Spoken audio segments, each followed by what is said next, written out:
folks, Tom Vasel here, and I'm here to talk to you about the newest gaming updates from Cool Stuff Incorporated over the past couple of weeks. This is the biggest time of the year for games being released. There is a ton. I think we could have done this based on one day. So let's get started in today's.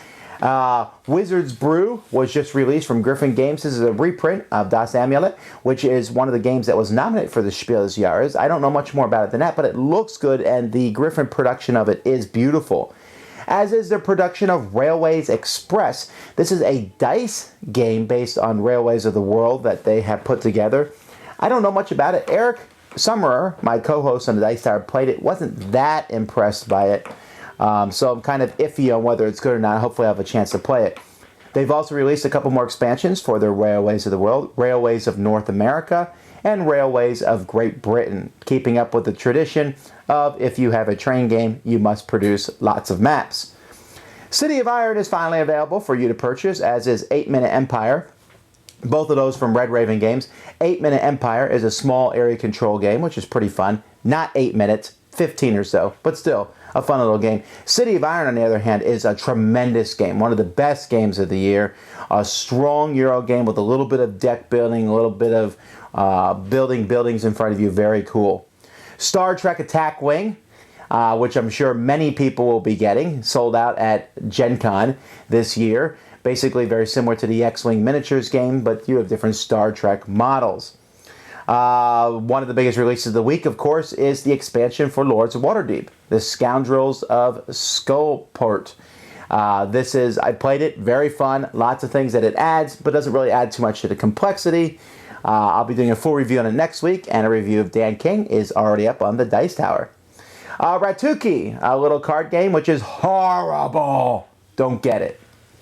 Tapple, on the other hand, is a very fun party game, which you are basically pressing down things. I did a review of it a couple weeks ago from USAopoly.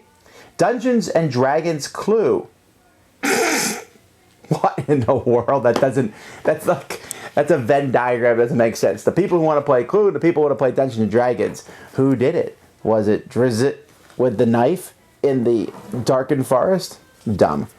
Time and Space is a game in which you use timers, not for those people who don't like frenetic gameplay, because you're going to be playing in real time, but a very interesting game. Let's see, Castellan from Steve Jackson Games, an interesting concept where you get to build basically little castles and control those areas, but if you take multiple sets and put them together, you can play with more than just 2 players. Helvetia Cup. Now, I don't know anything about this, other than that the theme looks like a ripoff of the Quidditch games from Harry Potter, but the components of this game are really nice. I've just opened up my copy and looked through it. It looks really good. So anyway, there's that. Trains from AEG, the deck building game with a board. This is a really fantastic game. I'll have my review up eventually, but it's certainly one that you want to check out. Mars Needs Mechanics, really cool sounding theme. I heard it's a very strong Euro game. Haven't had a chance to really see it. It's supposed to be at Gen Con, but I didn't see it anywhere. Masquerade, a new game from Bruno Feduti, who it's always interesting to see games from him. And this game sounds, from what I've read, as a somewhat of a spiritual successor to Citadels. The Battlestar Galactica newest expansion is out, adding little plastic Cylons and other cool features. A lot of characters. Hot Dog is in the game. Cosmic Encounters' latest expansion is also out. And I have had a chance to look through all the aliens in this set. They really look fun. I'm hoping I can play this tomorrow. It's very exciting. Zuluretto, the dice game. I don't know anything about this, but was there people sitting around thinking that it needed a dice game? I mean, we already had a really good game in Zuluretto, and we had Zuluretto, the card game. Well, Coloretto, but, I don't know. Crossmaster Arena is out with lots of expansions. There's at least 3 available on Cool Stuff, and more are on their way. This is a game that's going to be expanded for a long time, which makes my daughters very happy. Forbidden Desert. I raved about this game when it came out. A fun cooperative game for the whole family with a really cool theme and neat components. Yeah, same thing still. Agent Hunter, a really neat 2-player card game from AEG. Very fast, trying to outbluff the other person. Card of the Dead. Another one of these small games from AEG. This one's a little more closer to haha, see what happens style games. It's okay. Maximum Throwdown, you get to throw cards. How can you be upset about that?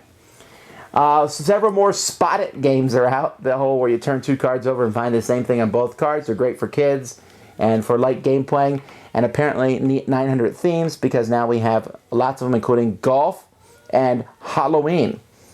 And then some Nightmare decks for the Lord of the Rings LCG, which is a cooperative game, and some people have been thinking, oh, too easy. Ha ha ha ha, says Fantasy Flight. Play with these Nightmare decks. Folks, this is some of just a few things that have come out from Cool Stuff Incorporated over the past couple weeks. Go check them out. I'll see you next time. I'm Tom Vasel, and you've been watching The Dice Tower. To find out more about all of our podcasts, check out Dicetowernetwork.com. To see a listing of our videos, head to Dicetower.com. We'd like to thank our sponsor, Cool Stuff Incorporated, where you can buy games for great prices. Cool stuff in stock.